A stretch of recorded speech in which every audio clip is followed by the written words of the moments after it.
जय श्री कृष्णा दोस्तों, कैसे हैं आप लोग। हम उम्मीद करते हैं कि अच्छे और खुश होंगे। दोस्तों, हर घर में घड़ी जरूर होती है और दिन देखने के लिए हर घर में कैलेंडर भी जरूर होता है। जो हमें कैलेंडर जो होता है हमें दिन बताता है और घड़ी जो होती है वो हमें समय बताती है।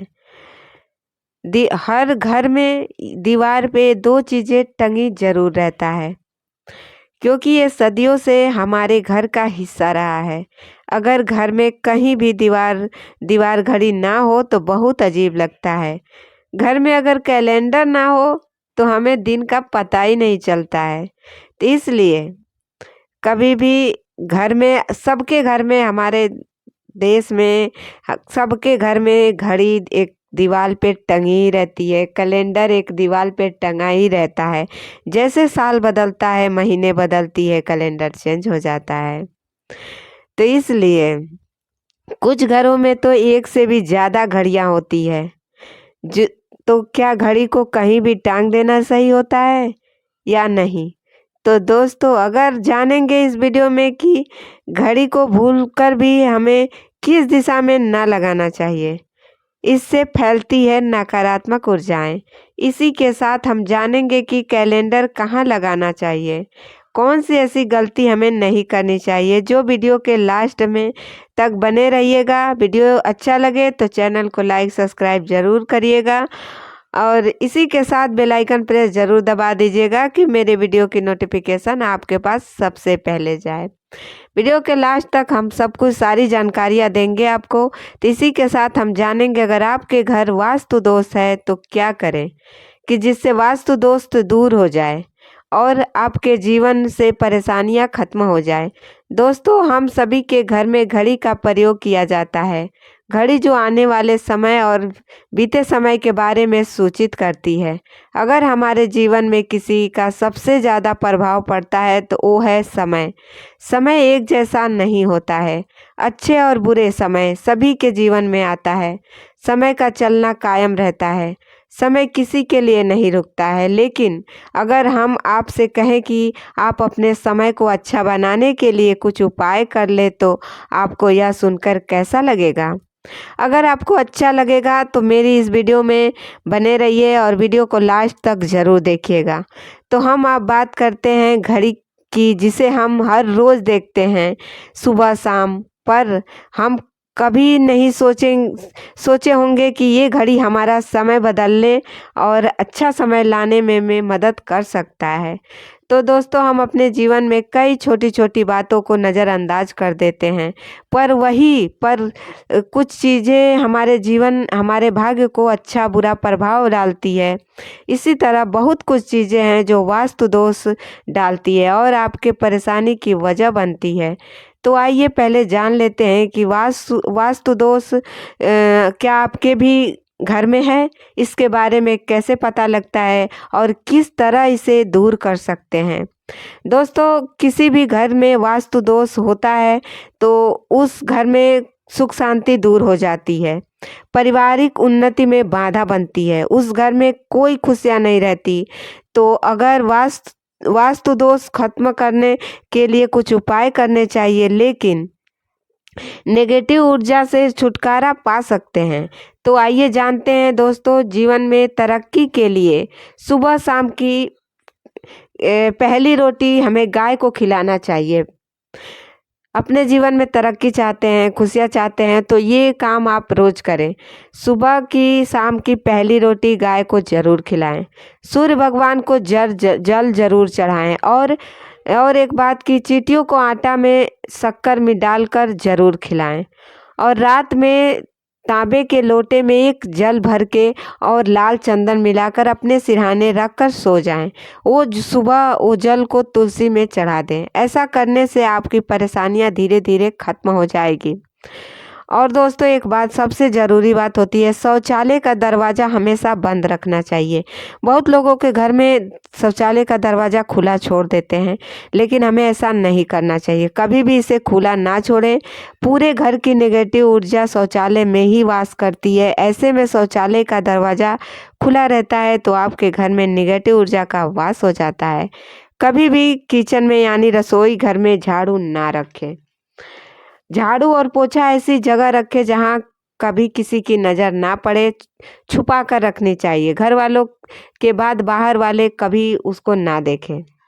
क्योंकि वो झाड़ू और पोछा घर की लक्ष्मी होती हैं, लक्ष्मी का वास माना जाता है। घर में टूटा हुआ शीशा या कांच कभी ना रखें। शाम के आरती में कपूर ज़रूर जलाएं। अपने घर के तिजोरी में 2 कपूर की टिक्की रखें। जब वो फिर ख़त्म हो जाए, उड़ जाए तो फिर दोबारा रख दें।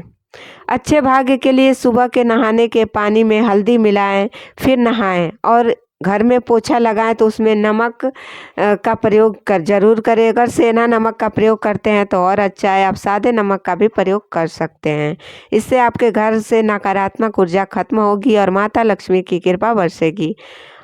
अपना रसोई रात में साफ सुथरा करके ही सोने चाहिए और घर के मुख्य द्वार पर कभी भी कूड़ा कचरा ना रखें। ये सब करने से माता लक्ष्मी हमेशा अप्रसन्न होती हैं।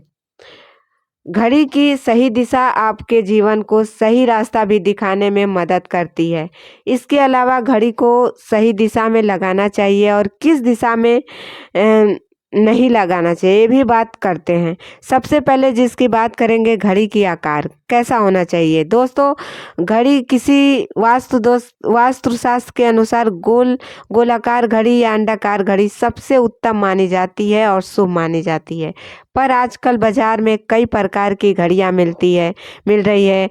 हर डिजाइन की खूबसूरत हो, देखने में बहुत खूबसूरत लगती है। गोल मिलती है, चरकोना मिलती है, त्रिकोण मिलती है, हर प्रकार की घड़ियां मिलती है। तो और भगवान की फोटो भी लगी हुई घड़ियां भी मिल रही हैं। हर डिजाइन का देखने के को आपको मिलेगी। तो दोस्तों कई घड़ियों में तो लोग अपनी फ़ोटो लगवाते हैं, अपने परिवार अपने सदस्य की फ़ोटो लगवाते हैं। तो आपको बता दें कि घड़ी के साथ तस्वीरें लगाना बिल्कुल सही नहीं है। आपके सदस्यों के जीवन पर इसका प्रभाव पड़ता है और भगवान की तस्वीर वाली घड़ी तो बिल्कुल नहीं लगाना चाहिए, क्योंकि भगवान की तस्वीर को धूप दीप से पूजन किया जाता है। और हम घड़ी जो वैसे ही टंगी रहती है, धूल मिट्टी पड़ती है, और अगर हम भगवान की पूजा ना करें, उनकी अर्चना ना करें तो उससे हमारे भगवान की अपमान होता है। तो इसलिए कभी भी घड़ी में भगवान की तस्वीरें ना लगे, इससे भगवान का अपमान होता है और ये शुभ नहीं होता है। घड़ी को गोलाकार और अंडाकार ही पसंद करें। घड़ी का अंडाकार होना हमारी पृथ्वी को दर्शाती है, इसलिए घड़ी 4 कोनी और 3 कोनी नहीं होनी चाहिए और ना ही खरीदना चाहिए। ये नोकीली आकार की होती है और वास्तु के अनुसार नोकीली चीज़ें निगेटिव ऊर्जा का संचार करती है। घड़ी को साफ और स्वस्थ रख के, साफ सफाई का ध्यान रख के, धूल ना जमा होने दे, घड़ी टूटी फूटी ना हो। आप चाहते हैं कि हमारे जीवन में सब अच्छा हो तो उसके लिए टूटे फूटे वस्तु ना रखें। घड़ी को साफ सुथरा करके रखना चाहिए, यानी कि टूटी फूटी ना हो। समय समय पर उसे साफ करते रहना चाहिए। घड़ी अगर ख़राब हो जाए, उसे टूट जाए तो उसे घर से बाहर हटा दें। ये नहीं कि नई घड़ी ला लिए हैं तो पुरानी घड़ी को घर में कहीं और टांग दें। ऐसा नहीं करना है आपको। पुरानी घड़ी को, टूटी घड़ी को घर से बाहर हटा देना चाहिए। बंद घड़ी घर में ना रखें, इससे हमारा समय, हमारा भाग्य रुक जाता है और नकारात्मक का दरिद्रता का वास होने लगता है और हमारे अपने कामयाबी में रुकावट बनता है, कामयाबी नहीं मिलती है। अब दिशा जान लेते हैं कि घड़ी की सही दिशा क्या है। दिशा घड़ी को कभी भी दक्षिण दिशा में नहीं लगाना चाहिए। दक्षिण यमलोक की दिशा मानी जाती है। काल का अंतिम चक्र शुरू होता है, इसलिए इस दिशा को घड़ी के लिए अशुभ माना जाता है। घड़ी को उत्तर पूर्व दिशा, पश्चिम दिशा में लगा सकते हैं। घड़ी को कभी भी मुख्य द्वार के पास सामने ना लगाएं, इससे आपके दिनचर्या आने वाले गति में हानि पड़ सकता है। घड़ी के साथ कैलेंडर का भी ध्यान रखें। जैसे घड़ी समय बताता है वैसे ही कैलेंडर उसे जुड़ी तारीख को लेखा जोखा बताता है। कैलेंडर को पूर्वी और उत्तरी दिशा की दीवार पर कभी भी न लगाना चाहिए। इससे वास्तु दोष उत्पन्न होता है। कभी भी नए कैलेंडर के साथ पुराना कैलेंडर ना लगाएं। दोस्तों, घड़ी कैलेंडर दोनों आने वाले समय के सूचक हैं जो हमें आगे बढ़ने की प्रेरणा देते हैं। उन्हें समय के अनुसार ही लगाना चाहिए। इस बात का ध्यान रखना चाहिए कि घड़ी का समय बिल्कुल सही होना चाहिए। बहुत लोग इसे आगे या पीछे करके रखते हैं। इसे आगे या पीछे करके ना रखें, ये गलती आप कभी ना करें।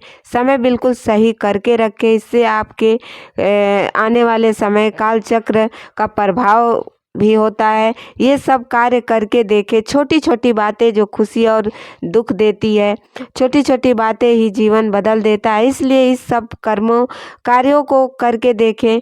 कैलेंडर को जिस कमरे में सोते हैं वहाँ ना लगाएं और ना ही मुख्य द्वार पर लगाएं, शुभ नहीं माना जाता है। पुरानी घड़ी को दान में दे दे, अच्छा होता है। दोस्तों, हम उम्मीद करते हैं कि वीडियो आपको अच्छा लगा होगा। अगर वीडियो अच्छा लगा होगा तो चैनल को लाइक और सब्सक्राइब जरूर करें। कमेंट में जय माता दी जरूर लिखें। आपके एक लाइक से हमें बहुत खुशी मिलती है, तो इसलिए अपना साथ अपना प्यार हमें बनाए रखें। तो आज का वीडियो हम यहीं समाप्त करते हैं। मिलते हैं नए वीडियो में नई जानकारी के साथ। जय श्री कृष्णा।